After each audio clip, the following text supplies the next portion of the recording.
नमस्कार दोस्तों, smart study classes 77 के यूट्यूब चैनल पे आपका हार्दिक स्वागत है। और आज आप एक ऐसी क्लास देखने चल रहे हैं जिसमें आपने थंबनेल में देखा होगा कैसे यूरोपीय समुदाय से यूरोपीय यूनियन कैसे बनता है। क्योंकि दूसरे विश्व युद्ध के बाद में जब अमेरिका दूसरा विश्व युद्ध, ब्रिटेन इसमें सम्मिलित रहा और रसिया सम्मिलित रहा, जब दूसरे विश्व युद्ध में जो है इन लोगों की विजय हो गई तो किस प्रकार से छोटे छोटे राष्ट्रों के अंदर एक डर समाहित हुआ। और एक डर ऐसा कि अगर कोई बड़ी महाशक्ति हमारे ऊपर अटैक करे तो हम कैसे उनसे निपट सकते हैं। और जबकि दूसरे विश्व युद्ध में बहुत सारे ऐसे देश, जर्मनी, ऑस्ट्रिया, जिनको बहुत ज़्यादा नुकसान उठाना पड़ा, फ्रांस आदि को बहुत नुकसान उठाना पड़ा, और कोई तीसरा विश्व युद्ध ना हो इसके लिए जो है ये अमेरिकी समर्थित देशों द्वारा किस प्रकार से आप देखें कि यूरोपीय यूनियन बनती है, इसी के प्रभाव और प्रक्रिया को हम समझेंगे। साथ ही आप इसमें ये भी समझ पाएंगे कि साम्यवादी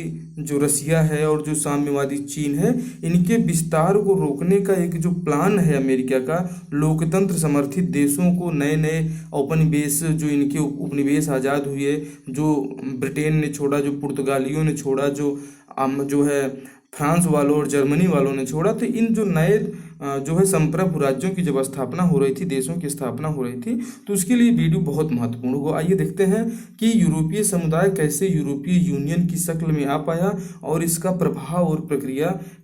जो है क्या रही, पूरी यूरोप ही नहीं पूरी दुनिया पर इसका क्या प्रभाव पड़ा। साथ ही ये क्लास जो है दोस्तों विश्व इतिहास की एक महत्वपूर्ण घटना है, और एक ऐसी घटना जो इतिहास ही नहीं पूरे यूरोप के भूगोल को भी बदलने वाली साबित होगी। आइए देखते हैं यूरोपीय समुदाय का यूरोपीय यूनियन में किस प्रकार से विलय होता है। देखिए दोस्तों, दूसरे विश्व युद्ध की समाप्ति के बाद में सोवियत संघ के डर से पश्चिमी यूरोप के देशों द्वारा शक्ति एवं संतुलन व दो महाशक्तियों के बीच अपना वर्चस्व कायम करने, स्थापित करने की रणनीति का परिणाम यूरोपीय समुदाय था, जो बाद में यूरोपीय यूनियन की शक्ल अमेरिकी प्रभाव में हासिल कर पाया। और यूरोप के छोटे छोटे देश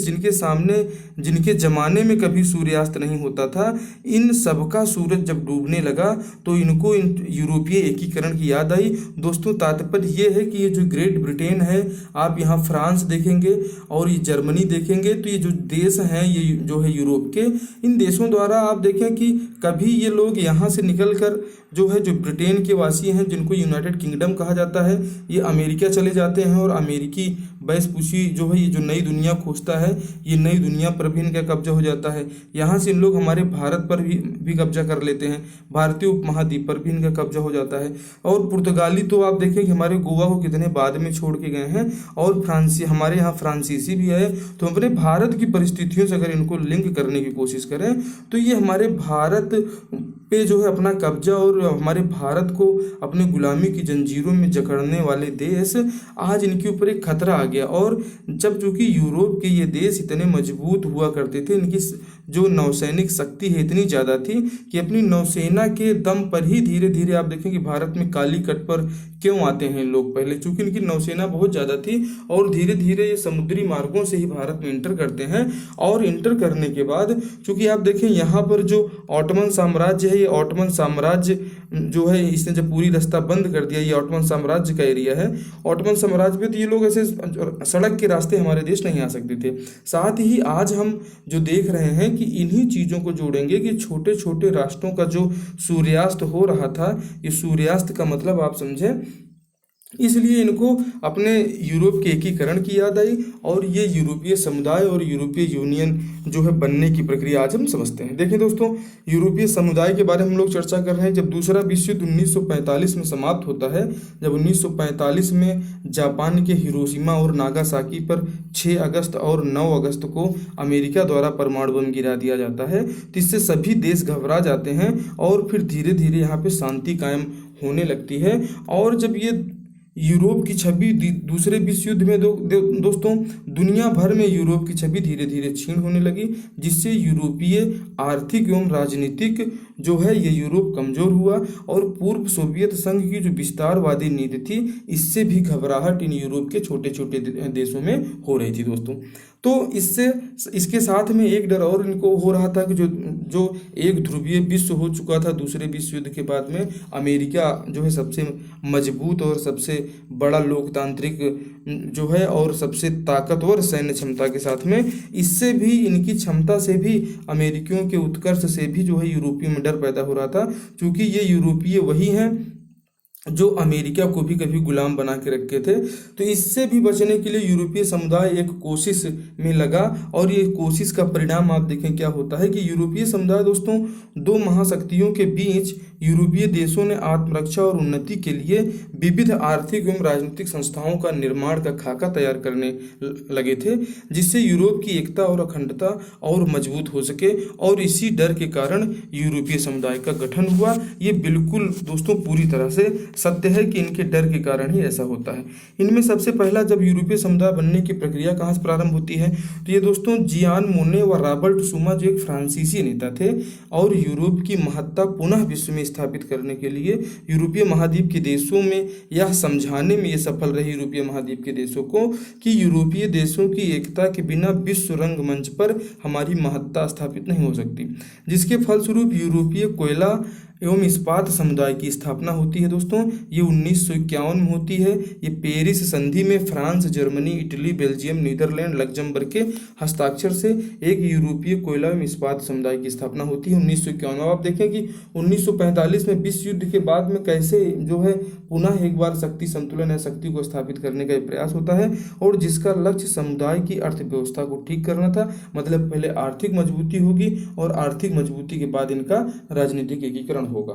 अब यूरोपीय कोयला एवं इस्पात समुदाय दोस्तों कोयले एवं इस्पात के लिए एकल बाजार की स्थापना की गई, व्यापार अवरोधों को खत्म किया गया, जिससे फ्रांस व जर्मनी की आपसी शत्रुता का भी अंत हो गया। चूंकि फ्रांस और जर्मनी में दोनों में आपसी शत्रुता हमेशा से विद्यमान रही और रूर क्षेत्र का कोयला जर्मनी से फ्रांस की सीमाओं में लारेन की इस्पात मिलों में अब बिना चुंगी के पहुंचने लगा था, जिससे इन देशों के एकता के भाव पुनः जगने लगे और जनता के मध्य आपसी सौहार्द पनपने लगा। कि जब दोनों देशों के अंदर ये जो लड़ाई थी, जैसे सोवियत संघ के विघटन के बाद 1990-91 के दरमियान में जो है शीत युद्ध अपने आप स्वतः समाप्त हो गया था, कि जब अमेरिका अकेली ताकत बना और धीरे धीरे रसिया के नेताओं ने भी जो है अमेरिकियों से अच्छे संपर्क और उनमें आपस में जो है संधियां स्थापित होने लगी। तो उसी प्रकार से आप देखें कि फ्रांस और जर्मनी की जब शत्रुता समाप्त होती है तो ये कोयला एवं इस्पात जो समुदाय है इन दोनों के बीच जो है ना तो किसी प्रकार की टैक्स ना तो चुंगी,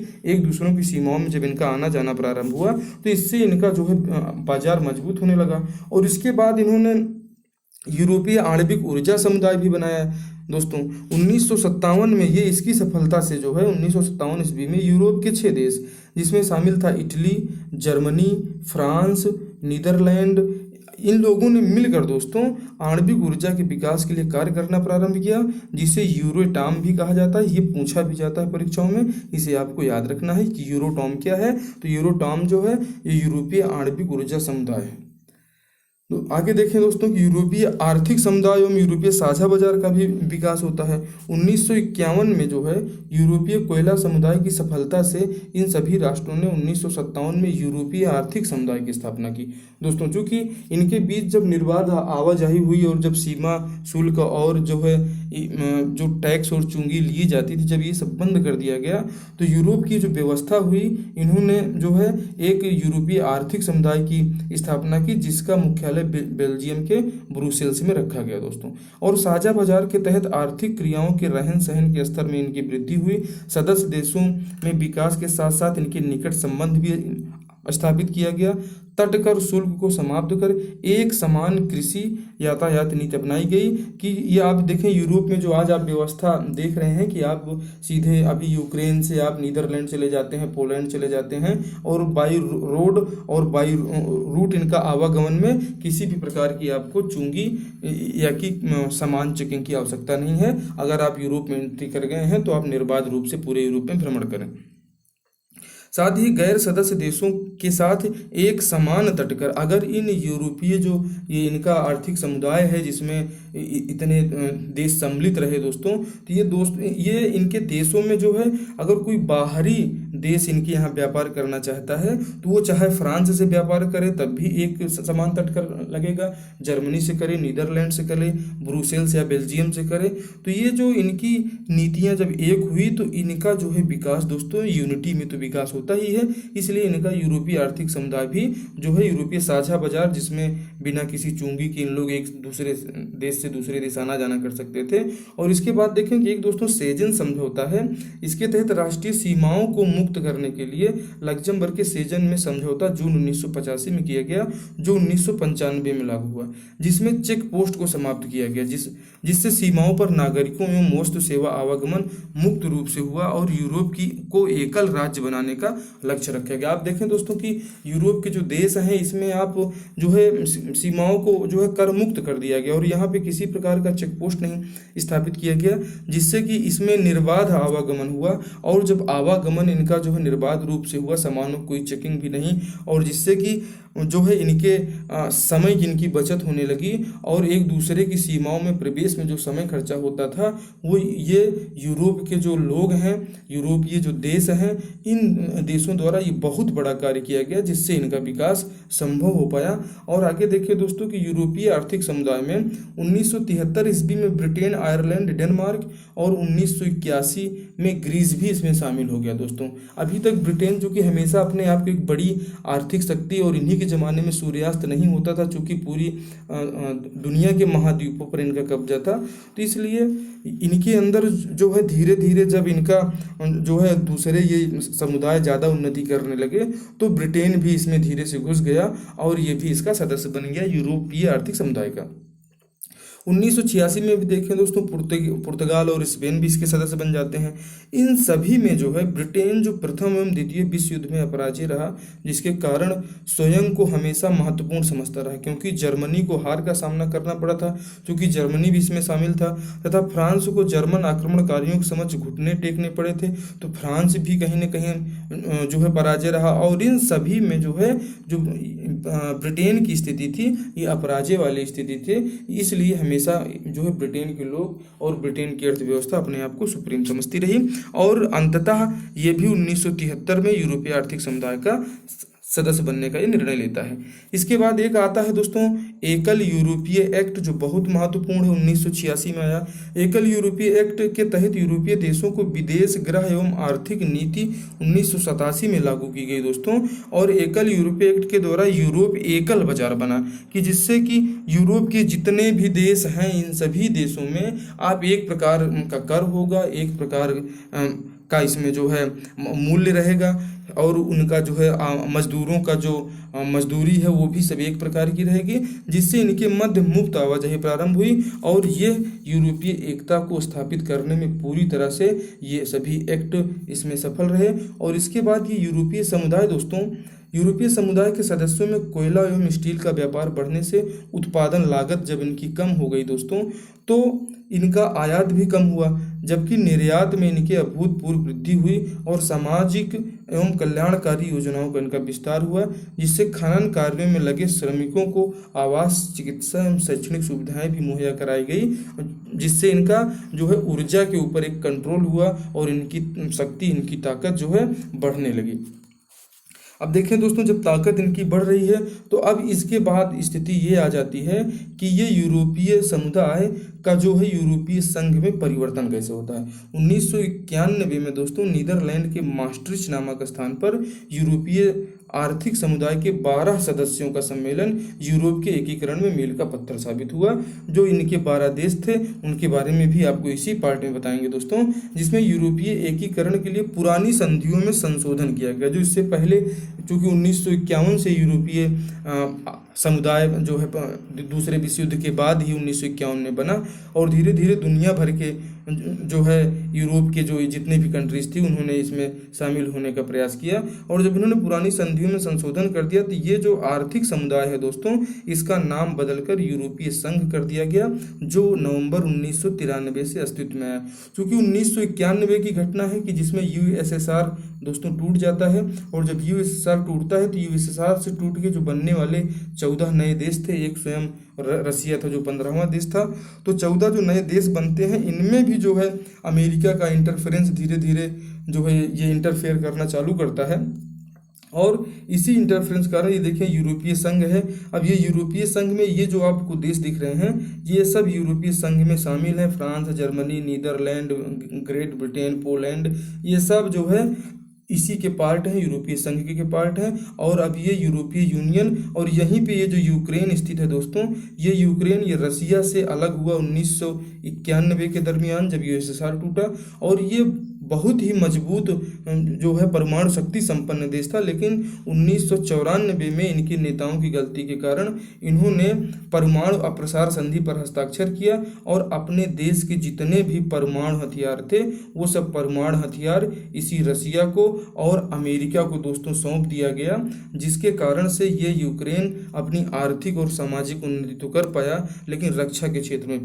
पिछड़ गया दोस्तों। अब जब यूरोपीय संघ बना तो इसमें शुरुआत में जो है इसके वही सदस्य थे जो यूरोपीय आर्थिक समुदाय में थे। यूरोपीय आर्थिक समुदाय के देशों को आपने देखा दोस्तों, यूरोपीय आर्थिक समुदाय के देश। और जब ये 1991 में नीदरलैंड के maastricht संधि से नवंबर 1993 ईस्वी में 12 सदस्यों के साथ यह अस्तित्व में आया था। कि 12 सदस्य दोस्तों यही हैं, इसमें फ्रांस शामिल था, Italy, Germany, Ireland, Greece, Spain, Portugal, Belgium, Netherlands, Luxembourg, पश्चिमी जर्मनी और डेनमार्क। और धीरे धीरे आप देखेंगे कि वर्ष 2020 आते आते ये इसमें जो है करीब 30 देश सम्मिलित हो जाते हैं और यूरोपीय यूनियन एक बहुत बड़ा यूनियन बन जाता है जो पूरे विश्व की जीडीपी में एक अपना महत्वपूर्ण स्थान रखेगा। अब यूरोपीय संघ में हम लोग आ चुके हैं, चूंकि यूरोपीय समुदाय से यूरोपीय यूनियन बन चुका है।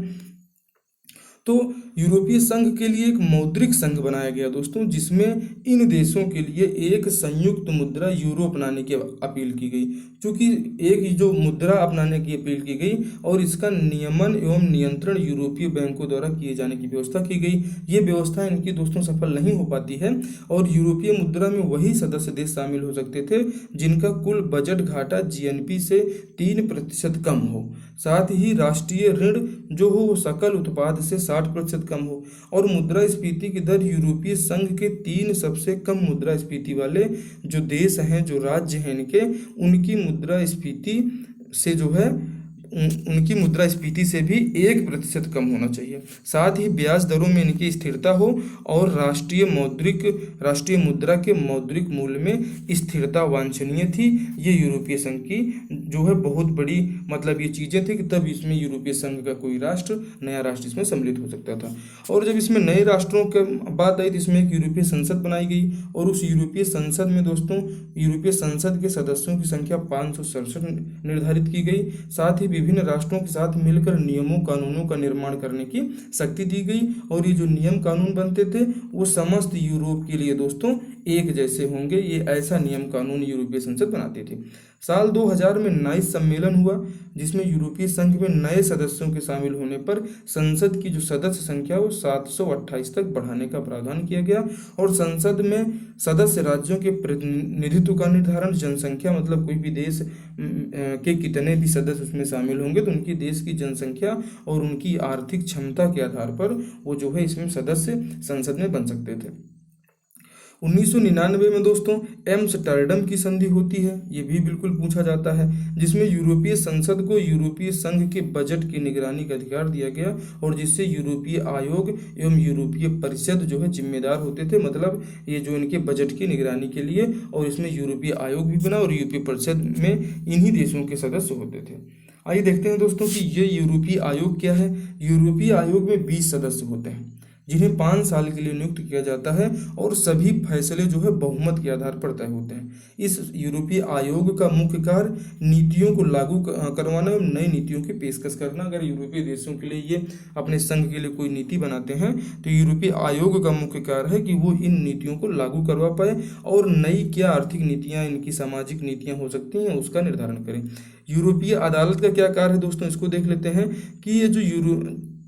इसके यूरोपीय अदालत में सदस्यों की नियुक्ति 6 साल के लिए होती है। मतलब यूरोपीय आयोग में 5 साल के लिए और यूरोपीय अदालत में 6 साल के लिए होती है। और इनका मुख्य कार्य सभी सदस्य देशों में कानून का राज स्थापित करना। अदालतों के फैसले के खिलाफ अपील का कोई अधिकार नहीं था। अगर यूरोपीय अदालत कोई फैसला करती है तो ये इसका कहीं दूसरी जगह आप अपील नहीं कर सकते थे। यदि किसी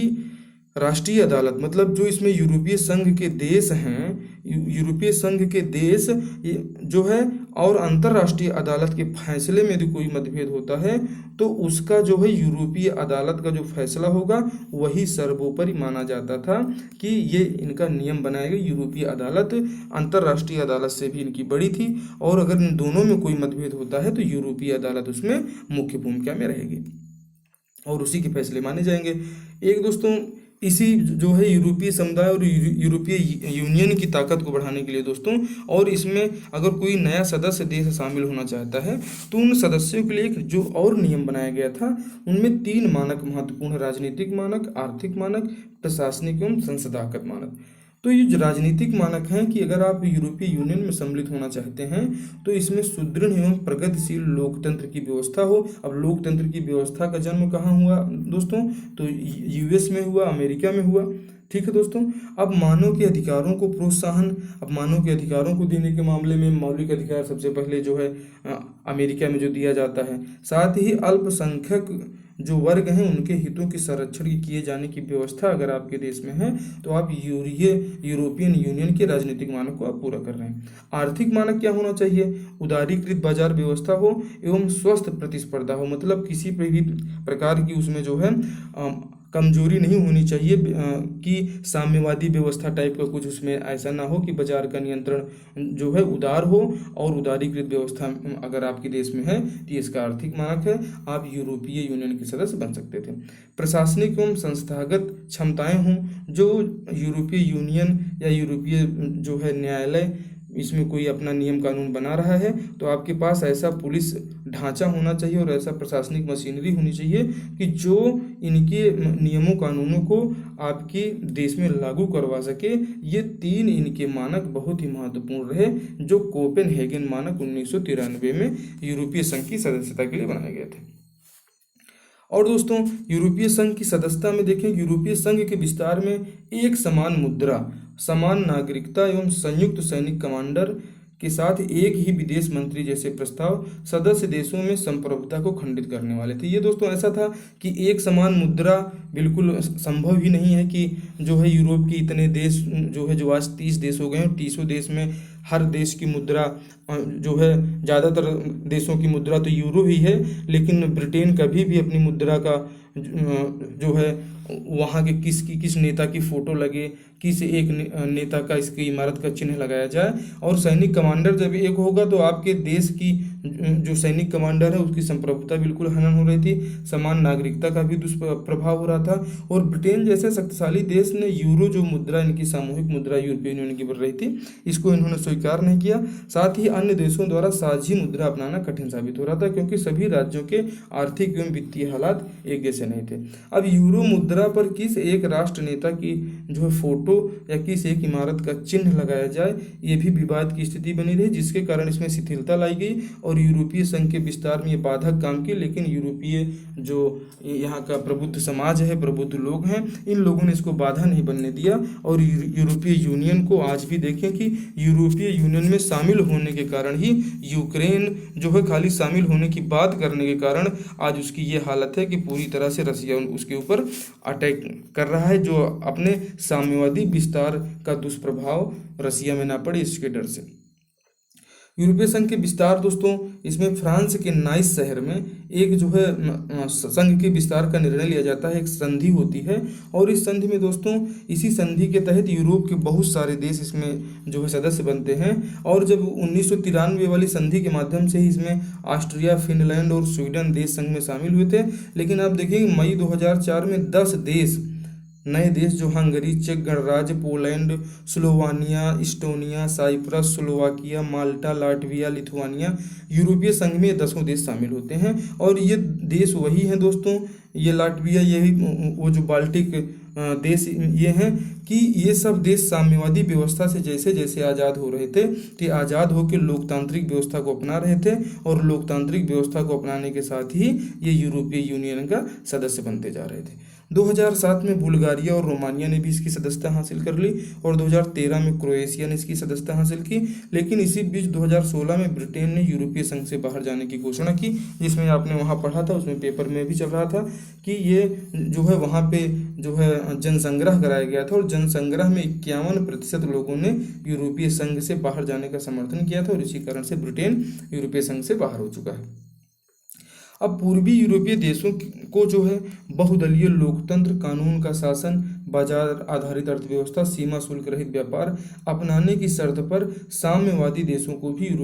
यूरोपीय संघ में शामिल किया गया। और ये जो साम्यवादी देश जो रूस से आज़ाद हो रहे थे, इन लोगों के जो है यूरोपीय यूनियन में सम्मिलित होने से इसमें रूस को खतरा हो सकता है, और जब यूक्रेन भी इसमें शामिल हो जाता तो इसलिए यूक्रेन को शामिल होने से पहले ही रूस ने इसके ऊपर अटैक कर दिया। यूरोपीय संघ दोस्तों उच्च मानव विकास सूचकांक वाला समुदाय है, क्योंकि इसमें एक देश तो है नहीं। अब इस समय इसमें आप समझें कि अगर वो निकल गया है जो है ब्रिटेन, तो 29 देश बचते हैं, नहीं तो 30 देश अभी वर्तमान में जो है यूरोपीय यूनियन में हैं। और इस समुदाय को दोस्तों 2012 में नोबेल का शांति पुरस्कार से भी सम्मानित किया गया, और यूरोपीय संघ की जीडीपी 17 ट्रिलियन डॉलर की जो है इनकी जीडीपी है, जो विश्व की जीडीपी का लगभग 23% भाग यूरोपीय संघ के देशों के पास है। आइए देख लेते हैं यूरोपीय संघ के प्रमुख कार्य क्या क्या है। आर्थिक क्षेत्र में दोस्तों यूरोपीय संघ जो है विश्व की जीडीपी में 23% की भागीदारी रखता है। आप देखेंगे दूसरे विश्व युद्ध के बाद से जब इन्होंने अपने यूरोपीय संघ को बनाया, आर्थिक कोयला समुदाय को बनाया, आर्थिक आणविक समुदाय को बनाया, तो इससे जो इनके श्रम, वस्तु एवं सेवा की मुक्त आवाजाही से इनकी लागत कम हुई, साथ ही इनके उत्पादक एवं उपभोक्ता दोनों को बहुत फायदा हुआ, जिसके कारण देखें कि यूरोपीय लोग कितने ज़्यादा विकसित और दुनिया भर में घूमने वाले आपको मिलेंगे, क्योंकि जिनके पास जो है पैसा बहुत ज़्यादा है तो इधर उधर घूमने के लिए इनके पास समय भी रहेगा, और जिसके पास पैसा कम है उसके पास घूमने का भी समय नहीं है, क्योंकि उसके पास काम बहुत ज़्यादा होंगे। मानव अधिकारों का विस्तार हुआ कैसे? ये यूरोपीय संघ की वजह से कि जो साम्यवादी व्यवस्था में मानव के अधिकारों की कोई महत्ता नहीं होती, उसमें मानव का अधिकार तभी तक है जब तक सरकार चाह रही, और सरकार जिस दिन से चाह ले उस दिन से आपके सारे अधिकार खत्म कर देगी। मानव अधिकारों का विस्तार होता है। मानव तस्करी, ड्रग्स एवं साइबर अपराधों पर बेहतरीन नियमन यूरोपीय संघ के माध्यम से होता है। और पर्यावरण के क्षेत्र में यूरो मानक, चूँकि ये बहुत ही स्वच्छ और साफ सुथरे शहर स्थापित किए गए और साफ सफाई पर विशेष ध्यान दिया गया, इसी कारण से यूरो मानक दुनिया भर में स्वीकार किया जाता है कि भाई साफ सफाई हो तो वहाँ के मुकाबले हो। यूरोपीय संघ एक समान विदेश नीति एवं सुरक्षा नीति के कारण छोटे छोटे देश अपनी आर्थिक राजनीतिक सुरक्षा के लिए इस संघ में शामिल होने की कोशिश में रहते हैं, जो यूक्रेन भी शामिल होने की कोशिश में रहा। नेटो जो है इसी यूरोपीय यूनियन के देशों का जो है यूरोपीय यूनियन का एक संगठन है, जो अन्य देशों में लोकतंत्र की रक्षा और सुरक्षा के लिए लड़ने के लिए तैयार रहते हैं, जिससे किसी बड़ी आर्थिक महाशक्ति द्वारा उत्पन्न भावी खतरों से निपटने में आसानी हो सके। इसी कारण से यूरोपीय यूनियन के सभी देश देखो कि यूक्रेन की मदद कर रहे हैं। यूरोपीय संघ उपयोगितावादी साम्यवादी ताकतों के विरुद्ध अमेरिकी नीति सफल हुई। चूंकि दोस्तों दूसरे विश्व युद्ध के बाद से अमेरिका और रसिया के बीच शीत युद्ध हुआ। शीत युद्ध में दोस्तों एक दूसरे को विचारों से नेग्लेक्ट करना, एक दूसरे की आर्थिक वृद्धि को रोकने का प्रयास करना, ये शीत युद्ध था जो दो महाशक्तियों के बीच में हुआ। लेकिन इसमें अंततः जो है अमेरिका सफल होता है और रूस जो है 15 नए नए देशों में टूट जाता है, और कई साम्यवादी देशों ने स्वतंत्र होकर जो है यूरोपीय संघ के सदस्य बने, जिससे साम्यवादी रूस और चीन के विस्तार को रोकने में सफलता अमेरिका को मिली। और इसी सफलता में जो है यूक्रेन बेचारा इसमें फंसा हुआ है, और यूक्रेन के राष्ट्रपति व्लादिमीर ज़ेलेंस्की, इनकी हालत जो है एकदम खराब हो चुकी है। ये क्लास आपको कैसी लगी? यूरोपीय यूनियन से में जो है मिलने की जो जिद है, आप देखें कि पूरी तरह से समाहित है कि रसिया नहीं चाहता कि उसके देश पर कोई दूसरा खतरा पैदा हो पाए। और जब यूक्रेन भी इसका सदस्य बन जाएगा, जिसकी सीमा 4-4.5 हज़ार किलोमीटर रसिया से लगती है, तो अमेरिका सीधे अपनी मिसाइलें, अपनी तोपें यूक्रेन में भी तैनात कर सकता है, और इसी भावी खतरे से जो है रूस ये चाहता है कि यूक्रेन जो है कभी भी ना तो यूरोपीय संघ का हिस्सा बने और ना ही नाटो की सदस्यता ले, जिससे यूरोप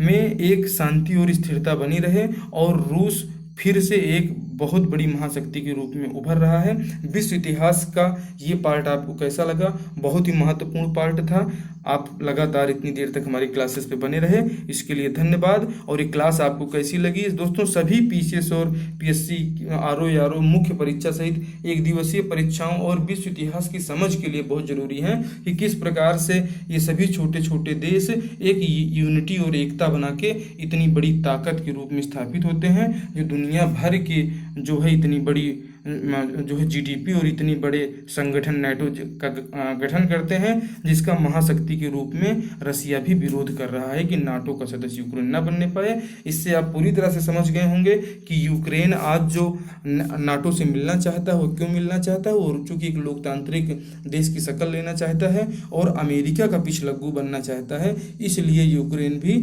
अमेरिका के जो है तैयार किए गए इस जो है कचड़े में ये खुद भी अपने आप को मिलना चाहता है। आप जो है लगातार हमारी क्लासेस को देखें, हमारे चैनल को अपने दोस्तों के बीच जो है शेयर करें, और चैनल को आपने अभी तक सब्सक्राइब नहीं किया तो सब्सक्राइब कर लें। आपसे मिलते हैं विश्व इतिहास के दूसरी घटना में। तब तक के लिए आप स्वस्थ रहें, मस्त रहें। जय हिंद, जय भारत।